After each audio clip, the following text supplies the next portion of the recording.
Hello everyone, आपका स्वागत है हमारे YouTube channel way of learning में। तो आज हम शुरू करेंगे क्लास 6 का साइंस के हम क्वेश्चन आंसर देख रहे थे, जिसमें हम 3rd चैप्टर तक कंप्लीट कर चुके हैं। आज हम 4th का देखेंगे। तो फिर 4th चैप्टर के जो क्वेश्चन आंसर हैं, तो सबसे पहले इसमें रिक्त स्थान दे रखे हैं। तो रिक्त स्थानों में सबसे पहले इसमें पूछा है कि दो चुंबकों के विपरीत ध्रुव एक दूसरे को डैश करते हैं, जबकि समान ध्रुव एक दूसरे को डैश करते हैं। क्या करते हैं? इसमें पहले वाले में आएगा जो उसके विपरीत ध्रुव होते हैं वो एक दूसरे को आकर्षित करते हैं, और जबकि समान ध्रुव जो होते हैं वो एक दूसरे को प्रतिकर्षित करते हैं। ठीक है, ये हो गया फर्स्ट का। सेकंड में देखते हैं, वे पदार्थ जो चुंबक की ओर आकर्षित होते हैं उन्हें हम क्या बोलते हैं? चुंबकीय कहते हैं। ठीक है, और ग में चुंबकीय दिक्सूचक की सुई कौन सी दिशा में ठहरती है? वो ठहरती है उत्तर दक्षिण दिशा में। ठीक है, और चुंबक में सर्वदा डैश ध्रुव होते हैं। कितने ध्रुव होते हैं उसमें? 2 ध्रुव होते हैं। अब सेकंड क्वेश्चन, निम्नलिखित कथन सत्य है या असत्य है? तो आपको इसमें सत्य असत्य बताना है। तो वो देख लेते हैं हम कि किसी चुंबक को टुकड़ों में तोड़कर एक ध्रुव प्राप्त किया जा सकता है। तो ये क्या है? असत्य है। चुंबक के समान ध्रुव एक दूसरे को प्रतिकर्षित करते हैं, ये तो सत्य है। ये हम चैप्टर में पहले पढ़ चुके हैं। अगर आपको चैप्टर की एक्सप्लेनेशन देखनी है, मेन पॉइंट्स देखने हैं, चैप्टर को समझना है, तो आप मेरे ही चैनल पे जाके उस वीडियो को भी देख सकते हैं। तो हम इस चैप्टर में सिर्फ क्वेश्चन आंसर ही देखेंगे। तो इसमें ग में पूछ रहा है, जब किसी छड़ चुंबक को लोह रेतन के पास लाया जाता है तो अधिकांश लोह रेतन उसके बीच में चिपक जाता है। तो ये क्या है? असत्य है, ऐसा नहीं होता है। स्वतंत्र रूप से लटका हुआ चुंबक, छड़ चुंबक, हमेशा उत्तर दक्षिण दिशा की ओर अंकित करता है या फिर इंगित करता है। तो ये क्या है? सत्य है। अब इसमें थर्ड क्वेश्चन की बारी आ गई है कि स्तंभ 1 में विभिन्न स्थितियां दर्शाई गई हैं, जिनमें एक चुंबक का कोई एक ध्रुव दूसरे चुंबक के किसी ध्रुव के निकट स्थित होता है। स्तंभ 2 में, सेकंड में या फिर 2 में विभिन्न स्थितियों के लिए उनके बीच होने वाली अंतःक्रिया दर्शाई गई है। रिक्त स्थानों की पूर्ति कीजिए। इसमें टेबल बनी हुई है, तो हम टेबल देखते हैं। सबसे पहले इसमें क्या बताया है, इसमें आपको बताना है। अच्छा, तो ये नॉर्थ और नॉर्थ, मतलब एन जो है वो नॉर्थ को डिनोट कर रहा है यहाँ पर। तो जब नॉर्थ जो पोल होंगे वो क्या होंगे? वो होंगे प्रतिकर्षित। ठीक है, और अब इसमें पूछ रहा है कि आकर्षण किसका होगा? जब यहाँ पे नॉर्थ होगा और यहाँ पे साउथ होगा। ठीक है, और फिर ये पूछ रहा है कि साउथ और नॉर्थ क्या होंगे? वो भी आकर्षित होंगे। तो यहाँ पर भी आकर्षण आएगा। और फिर यहाँ पर लिखा है प्रतिकर्षण, मतलब एक दूसरे को अट्रैक्ट नहीं करना चाहिए। तो यहाँ पे साउथ और साउथ आ जाएगा। साउथ एस लिख देंगे यहाँ पे। ठीक है, अब फोर्थ क्वेश्चन, अथर्व ने एक प्रयोग किया जिनमें उसने एक छड़ लिया और उसे स्टील के पिनों के ढेर पर घुमाया। आपके अनुसार तालिका 4.3 में दिए गए अवलोकनों के समुच्चय में से कौन सा विकल्प संभवतः उसका वास्तविक अवलोकन है? तो इसमें ये चुंबक है, ये छड़ चुंबक, और ये लोहे की पिन, स्टील की पिन है, स्टील के पिनों का ढेर है। तो ये टेबल है, इसमें बनी हुई है स्थिति चुंबक द्वारा उसके विभिन्न स्थानों पर आकर्षित पिनों की संख्या।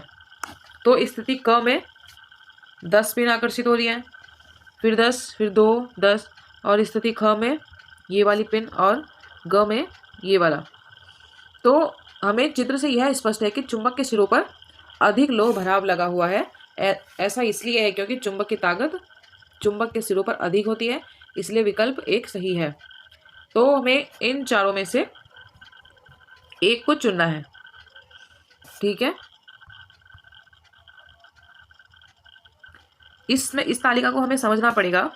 इसको हम समझते हैं तो देखते हैं कि ये बता रहा है कि हमने इस चुंबक को 3 पार्ट में डिवाइड कर दिया, क, ख और ग। तो ये बता रहा है कि जब क वाले क्षेत्र पे 10 पिन चिपक रही है, और ग वाले पर 10 पिन चिपक रही है, और ख वाले पर 2। तो फिर, और यही होता है चुंबक पे कि चुंबक के जो सिरे होते हैं वहाँ वो ज़्यादा चुंबकीय क्षेत्र होता है और बीच वाला नहीं होता है। तो इसके अकॉर्डिंग जो फर्स्ट वाला है वो ठीक हो जाएगा। अब इसमें फिफ्थ की बारी आती है कि रेशमा ने बाजार से एक समान धातु की छड़ें खरीदी। इनमें से 2 छड़ें चुंबक थीं और एक लोहे का टुकड़ा था। बिना किसी अन्य सामग्री का उपयोग किए वह कैसे पहचानेगी कि तीनों में से कौन सी 2 छड़ें चुंबक हो सकती हैं? तो वह क्या करेगी? तो 5वें का आंसर हो जाएगा कि रेशमा तीनों छड़ों को एक दूसरे के पास लाकर देख सकती है। अगर 2 छड़ें एक दूसरे को आकर्षित करती हैं तो वह चुंबक है, और जो छड़ किसी को भी आकर्षित नहीं करती वह लोहे का टुकड़ा है।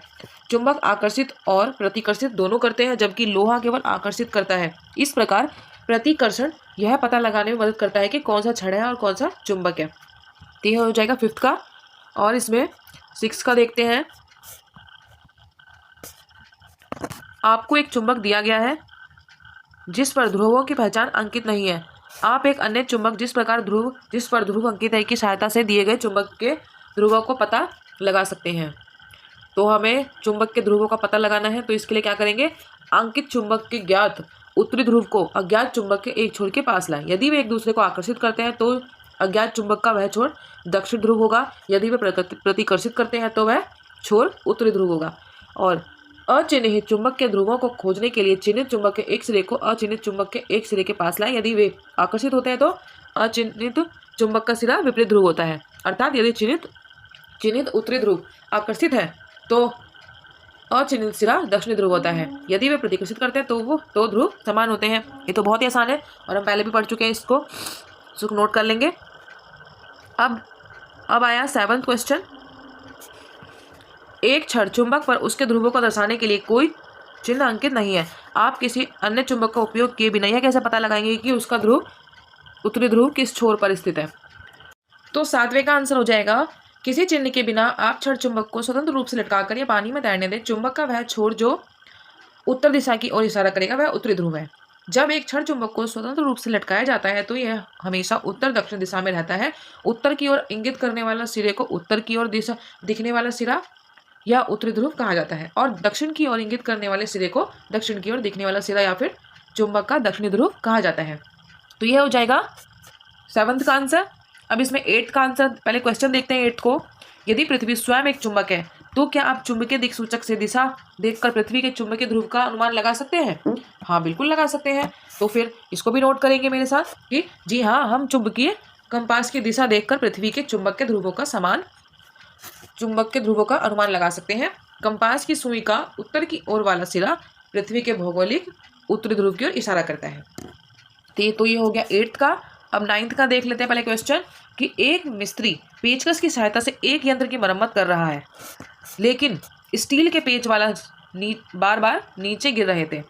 इस अध्याय में आपने जो सीखा उसके आधार पर मिस्त्री की समस्या को हल करने का उपाय सुझाइए। तो इसमें उपाय यह होगा कि मिस्त्री को अपने पेचकस को चुंबकित करने की आवश्यकता है, जो न केवल पेच को उठाएगा बल्कि काम करते समय उसे अपनी जगह पर रखेगा। पेचकस को चुंबकित करने के लिए उसे एक चुंबक की आवश्यकता है। उसे सलाह दी जाती है कि पेचकस को लकड़ी की मेज पर रखे, फिर चुंबक के एक सिरे को पेचकस के धातु वाले हिस्से के एक सिरे पर रखे, चुंबक को पेचकस के धातु वाले हिस्से की लंबाई के साथ घुमाए, इसे उठाए और चुंबक के उसी ध्रुव को पेचकस के उसी सिरे पर लाए जहां से उसने शुरू किया था, और इसे पेचकस की लंबाई पर घुमाते हुए दोहराए। इस प्रक्रिया को लगभग 30 बार दोहराने पर पेचकस चुंबकित हो जाएगा। तो यह हो जाएगा 9th का आंसर। अब इसमें 10th को देखते हैं कि 2 वलय चुंबक क और ख चित्र 4.16 में दर्शाए अनुसार व्यवस्थित है। यह देखा गया है कि चुंबक क नीचे की ओर नहीं जाता है। इसका संभावित कारण हो सकता है। किसी भी चुंबक को बिना धकेले चुंबक क और चुंबक ख के संपर्क में लाने का उपाय सुझाइए। तो इसमें देख लेते हैं कि चुंबक क नीचे की ओर नहीं जाता है क्योंकि क और ख के समान ध्रुव आपस में आमने सामने है, जिससे वे एक दूसरे को प्रतिकर्षित करते हैं। ये हम पहले ही पढ़ चुके हैं। और आप चुंबक क और ख के संपर्क में लाने के लिए ख को उलट सकते हैं ताकि उसके विपरीत ध्रुव आमने सामने हो सके और आकर्षित हो सके। ये हम पहले ही पढ़ चुके हैं कि चुंबक के जो समान ध्रुव होते हैं वो प्रतिकर्षित होते हैं और असमान ध्रुव आकर्षित होते हैं। अब इसमें 11th क्वेश्चन है, 3 क्षण चुंबकों को चित्र 4.17 में दर्शाए अनुसार एक मेज पर व्यवस्थित किया गया है। एक सिरे की ध्रुवता आपको दी गई है। अब आप बताइए कि चुंबक के 1 से लेके 1, 2, 3, 4 और 6 पर ध्रुवता N या S में से क्या है? तो इसमें हम देख लेते हैं। अगर हमें 5 पर N दिखाया गया है तो 4 पर क्या होगा? वो S होगा, तभी तो वो चिपक रहा है। और और जब यहाँ पर S है, ये वाला देख लेते हैं, ये तो N है, 5 पर तो N है, 5 पर है N, तो फिर 4 पे होगा S मतलब साउथ, और फिर जब ये साउथ है तो 3 पर हो जाएगा नॉर्थ, और 2 पर हो जाएगा S मतलब साउथ, और साउथ का अपोजिट हो जाएगा नॉर्थ, और इधर ये N है तो 6 पर हो जाएगा S। ये हो जाएगा 3 क्षण चुंबकों का, इसमें जो पूछा है आंसर उसमें वो हो जाएगा। ठीक है, अब यहाँ हमारा चैप्टर कंप्लीट होता है। आपको वीडियो अच्छी लगे लाइक करें, शेयर करें, अपने दोस्तों के साथ भी शेयर करें, और मेरी वीडियो ऐसे ही